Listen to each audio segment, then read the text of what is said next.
Dalvin Cook. It initially was reported as a visit. It's so funny to see how agents manipulate the flow of information and how the information robots are so willing to take whatever the agents tell them and disseminate it, even if it's not entirely accurate. The initial report, Dalvin Cook visiting the Cowboys. Oh, the truth is it was a tryout. See, tryout looks worse than a visit.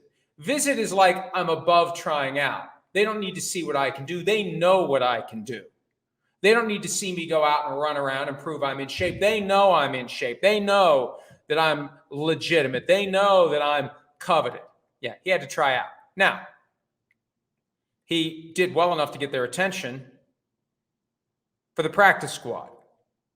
There was another initial report today that overplayed the hand, didn't point out practice squad, just signing with the Cowboys. Well, active roster versus practice squad.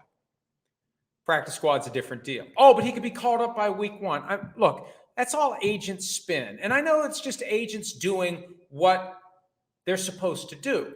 But those of us in the media don't have to just spew that to our audiences and give them the platform to engage in predictable agent bullshit. Because that's what it is. And how many times do you see that with this gratuitous comment that's added to the sentence after the news? And, just tweet the news. We don't need to have that worthless second sentence that tries to characterize it in a certain way. We don't need that. Don't editorialize information robots. Just tell us the stuff they're going to announce in 5 minutes anyway. But they feel compelled to editorialize because they suck up to the person who is giving them that information so they can win the thumb race to Twitter and beat this one and this one and this one. I was first on that. It's a weird, I wanted to drop an F-bomb there, but it's a messed up scoreboard that these folks use to apply a quantitative value to what they bring to the table. Folks, you ain't bringing that much to the table. Oh, you're just jealous. No, I'm realistic, and I've been there, and I've done that. It's a stupid waste of time to try to box everyone out to get information that is going to be announced in 5 minutes anyway. And you don't sell your soul in one big bulk package. You shave it off one piece at a time, and that's what these folks do. They compromise their integrity one little piece at a time so they can be first with the dumbest news that nobody cares about. Hey, I was first to report that some guy that's probably going to be out of the league in 4 weeks anyway signed a deal with a practice squad. Big friggin' deal. I really just want to let the F-bombs fly today. I'm inspired by Jerry Jones in the interview that he did with Clarence E. Hill Jr. of alldallas.com. A lot of F-bombs from Jerry.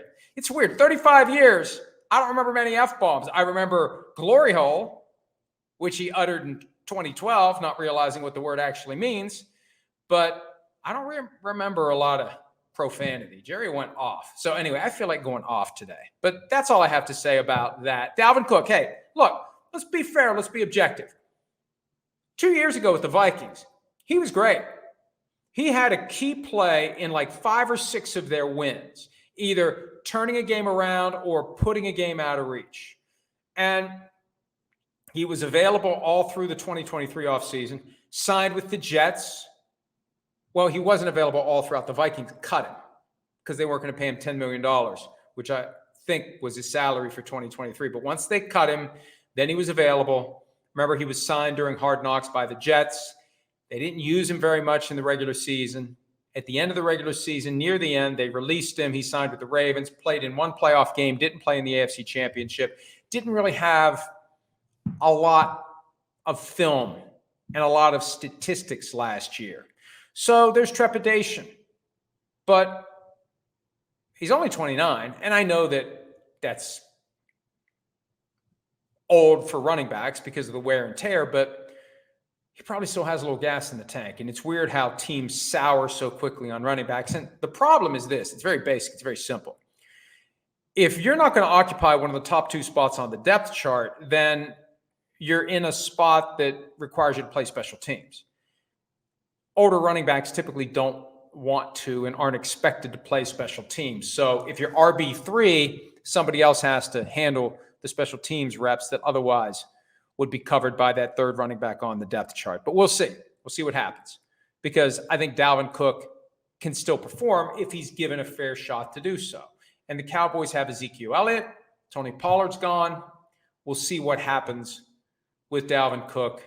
But, part of the puffery that's out there is, he could be called up for week 1. We'll see if he's called up for week 1. Because the reality is, by the time week 1 rolls around, we're not going to be sitting there with our little scorecard making sure Dalvin Cook was called up for week 1. What's said is said, and everybody moves on to the next thing. Okay, you have a chance to win $1 million in the NBC sweepstakes on Yahoo Fantasy. Just download the redesigned Yahoo Fantasy app or go to NBCSports.com/fantasymillion for additional details. What are you waiting for?